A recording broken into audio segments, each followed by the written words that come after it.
C'est dans leur repère de Chicoutimi que nous entrons dans le mystérieux et loufoque univers d'angine de poitrine. Kin, Clec, merci beaucoup d'avoir accepté notre invitation. Angine de poitrine. Petite mise en contexte ici, les membres d'Angine de poitrine ne dévoilent jamais publiquement leur véritable identité et leurs personnages s'expriment uniquement dans une langue qui leur est propre. On a donc joué le jeu pour ce reportage. J'ai réalisé une vraie entrevue téléphonique avec eux en amont. Ce sont donc leurs vraies réponses que vous allez entendre en guise de traduction, mais portées par la voix d'autres journalistes de notre salle des nouvelles. Phénomène en pleine ascension, le rock expérimental et dansant d'angine de poitrine est écouté un peu partout dans le monde.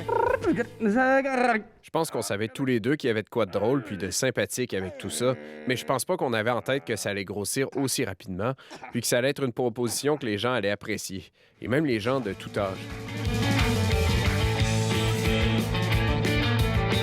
Un succès qui dépasse ces deux intrigants musiciens, d'autant plus que l'idée des costumes et de l'anonymat n'était qu'une blague au départ, un prétexte pour que le duo puisse avoir deux projets différents, puisse produire sur une même scène sans se faire reconnaître.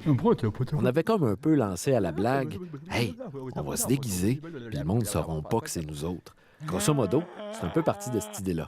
Puis ça a dégénéré. On s'est mis à rentrer dans le trip de costumes, la scéno, l'anonymat, puis le petit côté espiègle de tout ça. Après une première percée en Europe en décembre, les frères Poitrine s'apprêtent à retourner en France pour une tournée d'une dizaine de spectacles en février. Et ce n'est que le début, puisqu'ils mettront aussi le cap en 2026 sur la Belgique, le Portugal, le Royaume-Uni et les États-Unis. Derrière les personnages et la mise en scène, il ne faudrait pas sous-estimer le talent de ces énergumènes. Leur secret réside dans cet instrument fait sur mesure, une guitare basse microtonale, ainsi que dans l'art de la superposition de boucles sonores. Kin ne se lancera pas de fleurs, mais je vais lui en lancer. C'est vraiment compliqué. T'as deux manches, les deux ont 2 fois plus de notes que d'habitude. Le risque d'erreur est 2 fois plus grand, c'est tout un instrument. Pour moi, le plus gros challenge en tant qu'instrumentiste, c'est vraiment de gérer le looper en même temps, tu sais. Puis c'est pas tout le monde qui a conscience de ce qui se passe. C'est des jeux d'empilement. C'est un défi de composition. Puis c'est de contrôler ces machines-là en même temps que tu joues. Et tout ça sous un accoutrement qui réduit considérablement leur champ de vision.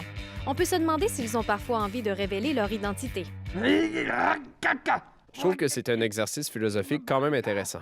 Je vois un peu ça comme une expérience sociale, un challenge sur le succès, la validation des gens que tu connais pas. Dans le fond, est-ce que c'est vraiment important?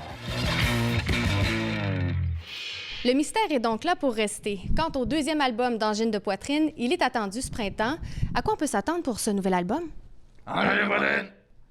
Faudra l'écouter pour le savoir. Ici Andréane Arouche, Radio-Canada, Saguenay.